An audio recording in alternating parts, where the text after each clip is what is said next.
Hello, and welcome to bonus episode number 128 of the Culips English podcast. My name's Andrew. I will be your host and your study buddy for today. Thank you for clicking play to join me for today's English study session. If you're new to the bonus episode series, let me quickly explain what it's all about.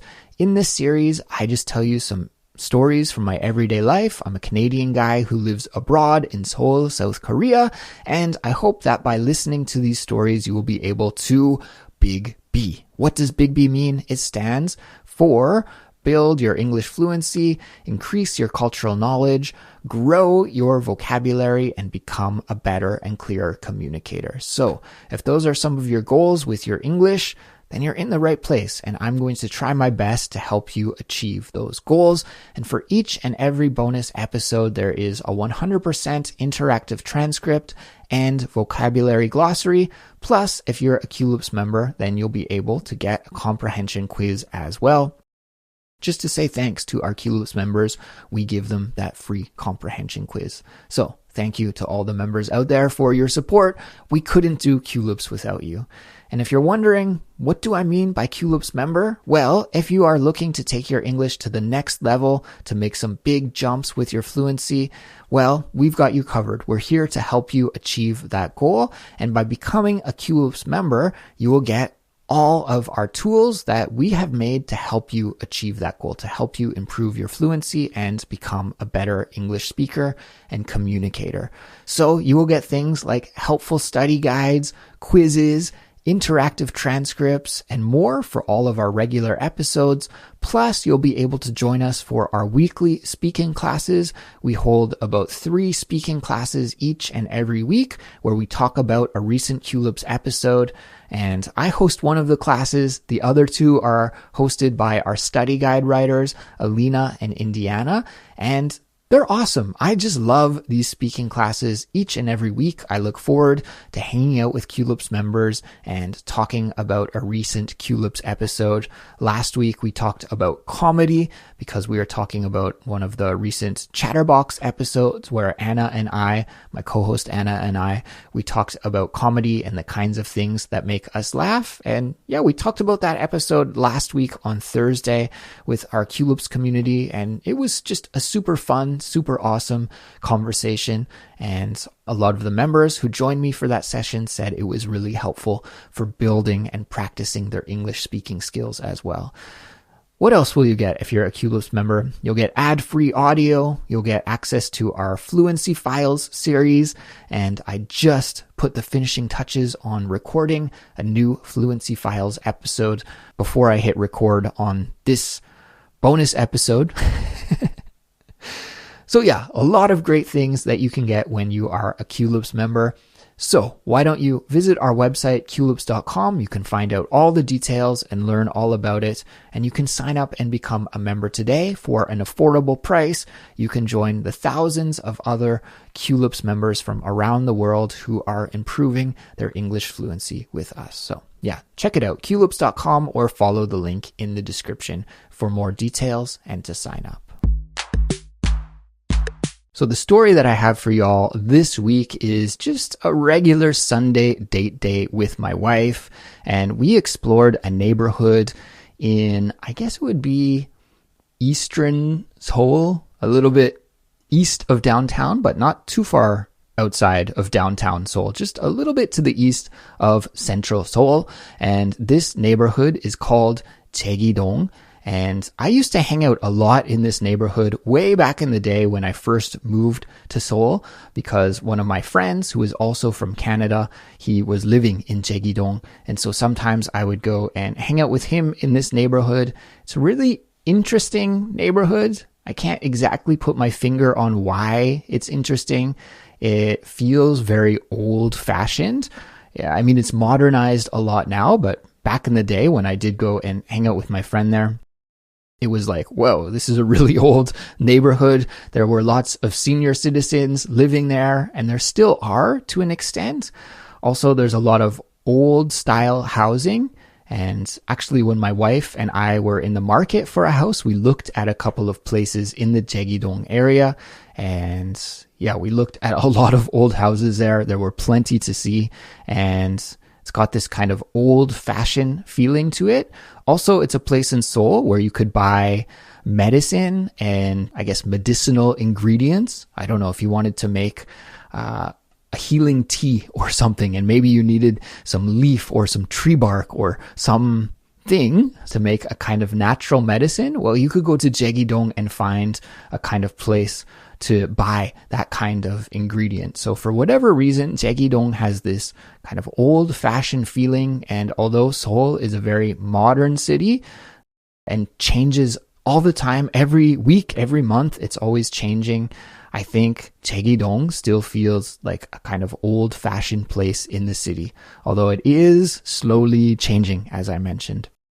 And so the reason that my wife and I decided to go there one Sunday a few weeks ago is because of Instagram. I think I told you guys just a couple of weeks ago that I struggle with this app, right? Instagram is very addictive. And yeah, one day I was just scrolling through some Instagram reels and I saw an Instagram reel introducing a Chinese food restaurant in Jaegidong. And the person who made this reel said, oh my gosh, hands down, there is the best ever Chinese restaurant in Jaegidong. And if you ever get the chance to go there, you should do that. So I made a note of that restaurant and I searched for it in my map app and I saved it and I filed it away in my head. Like next time I visit that neighborhood, definitely I want to go and check out that Chinese restaurant. And it's really interesting, the difference between Chinese restaurants around the world. In a way, Chinese cuisine is very unique because it seems to adapt and is catered to the local population in every place there's a Chinese restaurant. Like a Chinese restaurant in Canada is extremely different than a Chinese restaurant here in Korea. And I know some of the other countries I've visited around the world have a different style of Chinese food. And probably even in China, it's totally different as well. Of course, China is a huge country with a huge variety of different foods and cuisines. But what we call Chinese food in Canada and what we call Chinese food in Korea is extremely different. But I love them both. I'm a big fan of both styles of cuisine. So yeah, this was a Korean style Chinese restaurant, just to be specific. And there are many things on the menu at a Korean Chinese restaurant, Korean style Chinese restaurant. But the top three dishes are, I guess, number one would be black bean noodle, which is just some noodles with a black bean sauce. Number two is also a noodle dish. It's a kind of spicy seafood noodle soup. And then the third popular dish is a kind of sweet and sour pork. And in Canada, we also like to eat Chinese style sweet and sour pork at a Chinese restaurant, but it tastes really different. The pork is similar, but the sauce is different. So yeah, interesting how it changes from place to place to place. So anyways, I filed this away in my map app and man, it must have been 6 months or a year ago. And from time to time, when my wife and I are thinking about a restaurant to visit or a place to go to, that restaurant comes up in my mind and I've suggested it a few times in the past, like, oh, we should go to this restaurant that I saw on Instagram. It looks so good.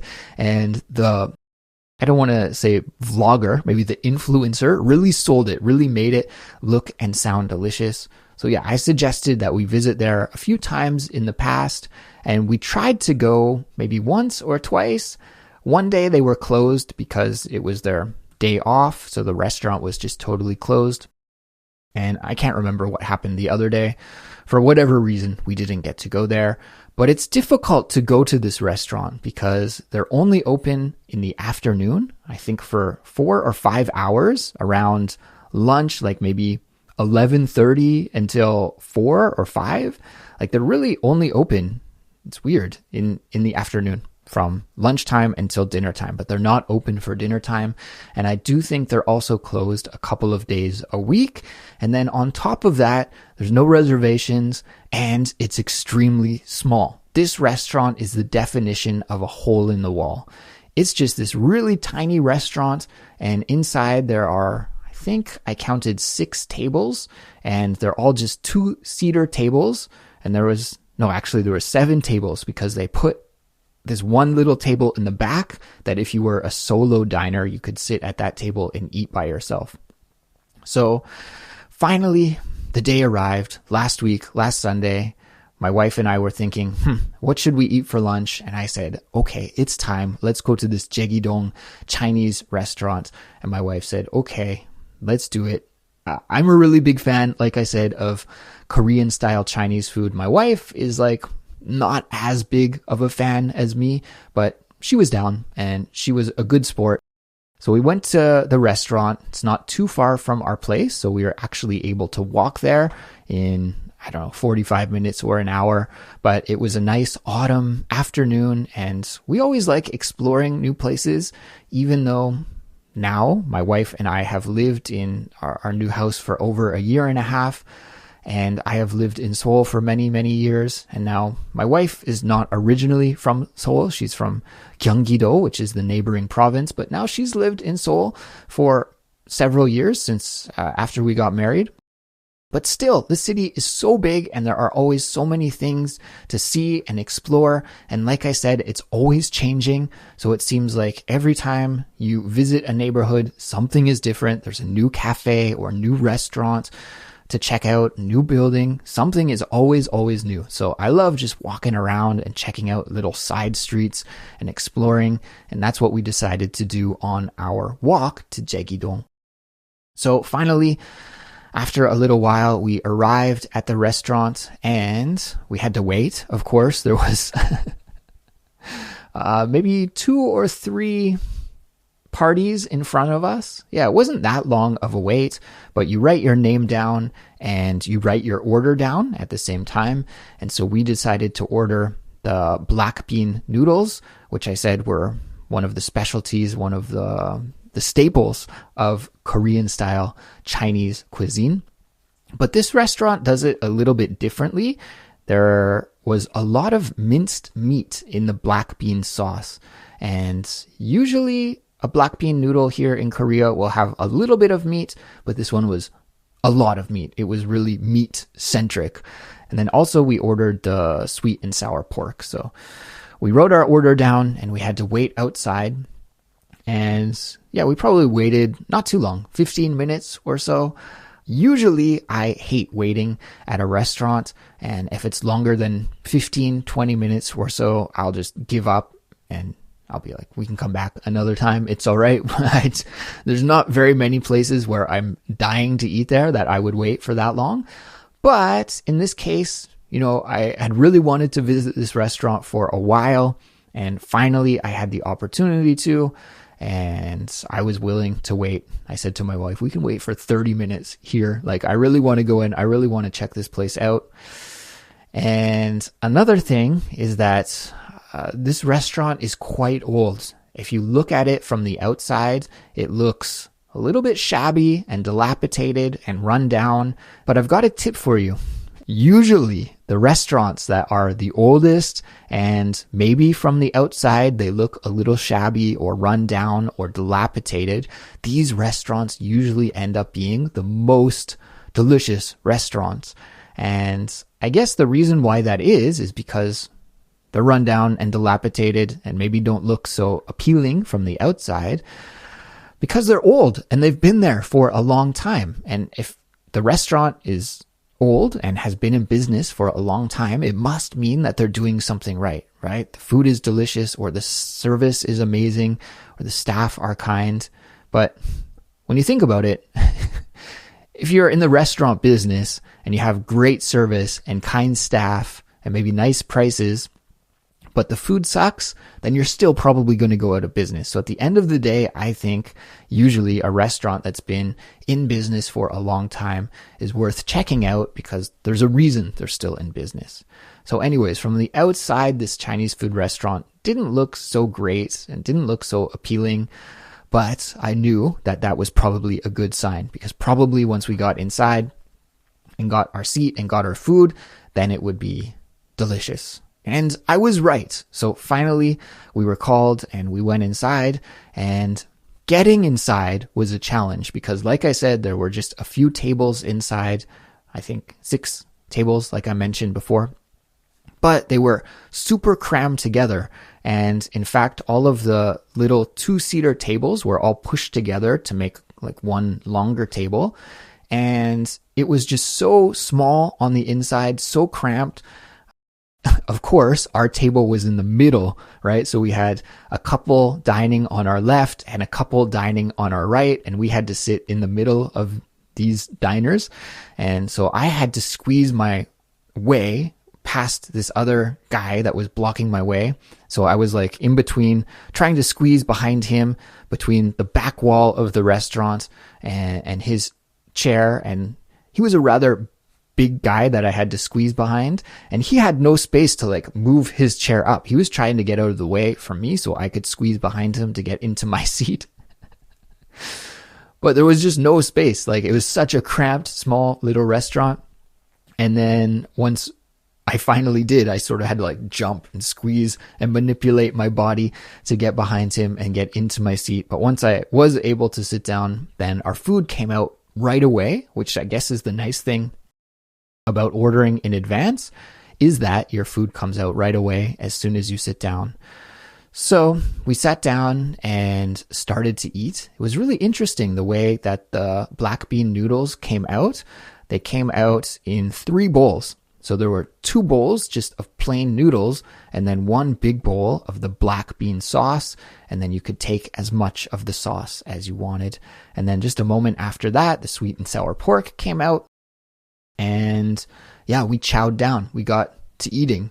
And I don't know how you guys feel, but in a restaurant like this, to me, I always feel a little bit uncomfortable about having a conversation while eating, because we were sitting right next to strangers, like right squished up beside them. And yeah, I don't know, when you're talking, it just feels like somebody else can listen into your conversation. And I feel also just a little bit self-conscious about my Korean in these kinds of situations as well, because like everybody can hear what you're saying.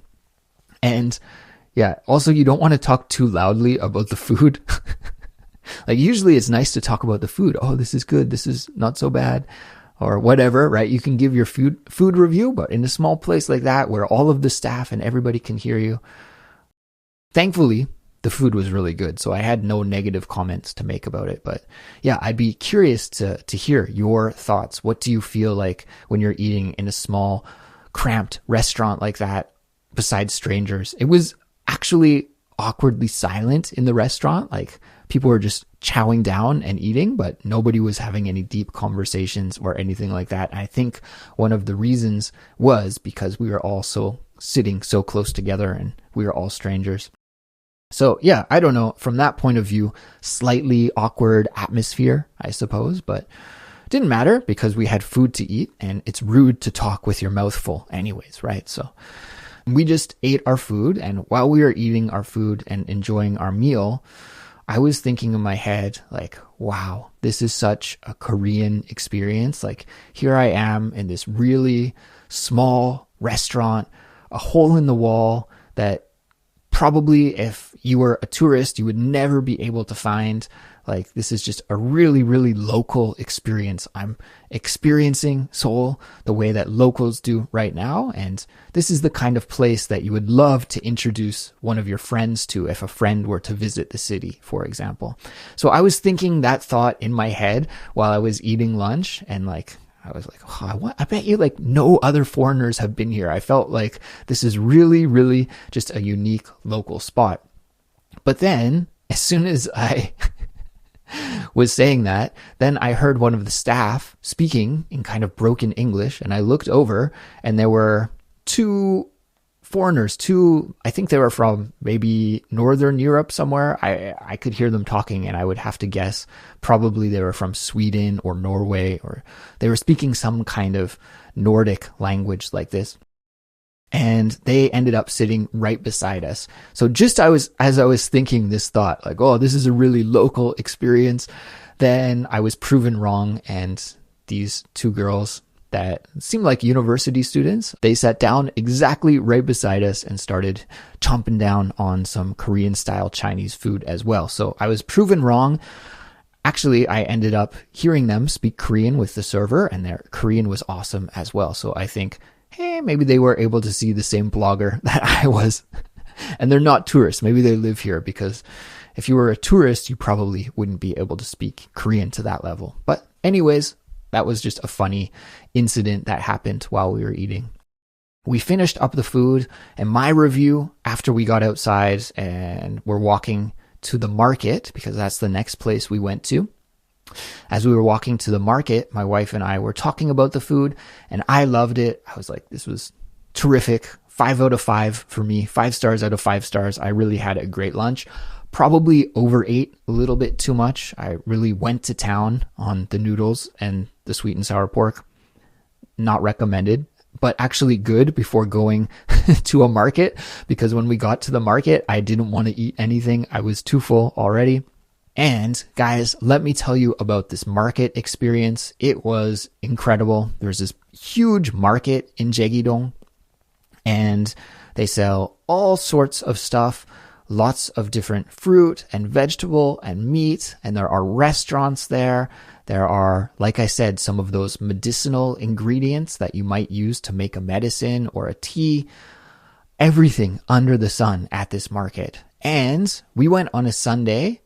I don't think Sunday is like a big market day. Maybe perhaps if we had gone on Saturday or a weekday, it would have been more lively, which is actually hard to imagine because it was absolutely jam-packed with people.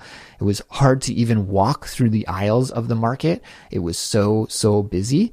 But my wife was like, yeah, this is nothing. Probably on a weekday, it would be even busier, because it did seem like every second stall at the market was closed for the day. It's probably like the stall owner's day off.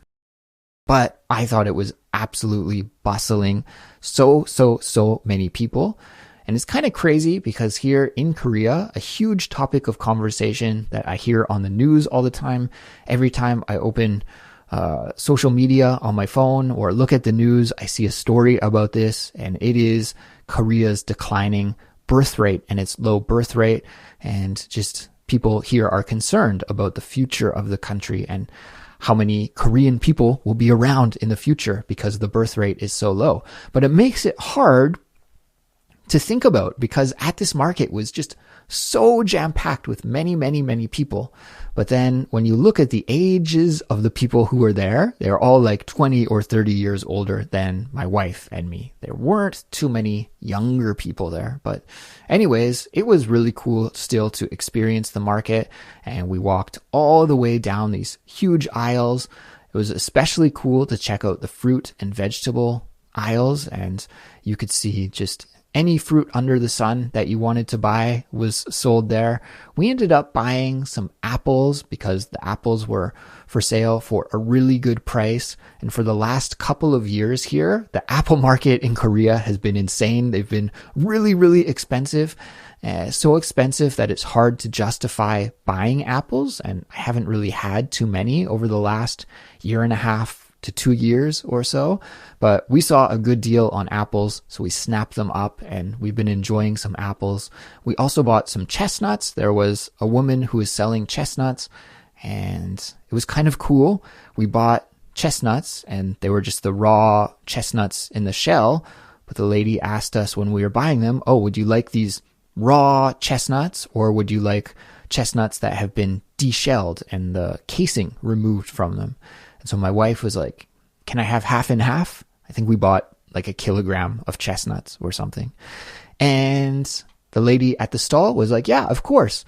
And so she put just half of the raw regular chestnuts into a bag, and she took the other half out of the bag and put them into this machine, which was, I guess, a desheller. Like, I don't know what we would call it exactly, because a chestnut doesn't really have a shell, just has like that hard protective skin. And maybe there's a special word for that in English, but I don't know what it is. We'll call it casing, the chestnut casing. Okay. So this machine just like spun the chestnuts around really quickly, and then they popped out and they had no casing anymore. And Yeah, really interesting. Chestnuts are a food that we don't really eat in Canada too often. I know back in the day, like when I talked to my parents, they said that they used to eat chestnuts. They would go to a hockey game and eat roasted chestnuts. That would be one of the snacks that they would eat at a hockey game. And I thought that was really cool because for my generation in Canada, nobody eats chestnuts. This is just not a food that's on our radar at all. But I've been introduced to them here because of my wife, and my father-in-law also sometimes picks them and gives them to us. And so my wife likes to, well, she'll eat them raw, which is a little bit intense for me. I don't like them raw too much, but she'll roast them in the oven and they taste pretty good roasted, almost like a sweet potato, like a roasted sweet potato, believe it or not. So I've been enjoying some of the roasted chestnuts. Really, really good. So we picked those up at the market and we just wandered around from place to place to place. What else did we buy? We bought some Korean style blood sausage called sundae, which don't knock it until you try it. It sounds a little intense, but it's really, really good. I like sundae as well. We picked up some of that and then we went to a cafe in this market, which was pretty cool. I had also heard about this cafe on social media before, so I wanted to check it out just to see what it was like. And this cafe was cool because it used to be a movie theater back in the day. But I guess the movie theater had gone out of business and there was this empty big theater. And so this cafe, and it's a really famous cafe chain that ended up buying this old theater. They converted it into a new location of theirs. And yeah, we wanted to go inside and check out the cafe. And it's kind of cool. It was like that mix of old and new, right? You had this old historical building, but this brand new coffee chain had bought it and souped it up and made the interior more to fit their brand and their cafe's brand. But at the end of the day, I thought it's kind of cool. Like probably this old theater, maybe it would have been knocked down or maybe it would just sit there empty and not be used. But because this coffee chain was able to buy the building and renovate it and restore it, well, then we still get to enjoy that old historical place in a new way. So that was interesting as well. And as a history lover, personally, I love to see when old buildings are saved instead of knocked down. So yeah, we enjoyed a cup of coffee there. And then we rented a bicycle and rode back to our home. Again, it wasn't too far, maybe 25-minute ride or so. I'm not sure. I didn't time it, but it didn't seem to take too long. And we got home just as the sun was setting. And it was a great way to put an end onto our Sunday date day, eating Chinese food and checking out a traditional market in Jaegidong. Well, everybody, I think this is a good place to wrap things up for this week. Thank you for listening along. And if you made it all the way here, all the way to the end, that is fantastic. You can pat yourself on the back. You did a good job. And yeah, thank you for completing an English study session with me here this week. You're doing what you need to do. You need to put some time and effort into learning English. It doesn't come for free. It's not something that's automatic. And a great way to improve your English fluency is to get a lot of it in your head. So great job on doing some of that here today with me. Guys, if you have any questions or comments about this episode, the best place to leave them is on our Discord server. We'll be continuing the discussion about this episode over on our Discord server, which is free for everyone to join. Just follow the link in the description for this episode. And I should also give you a completion code.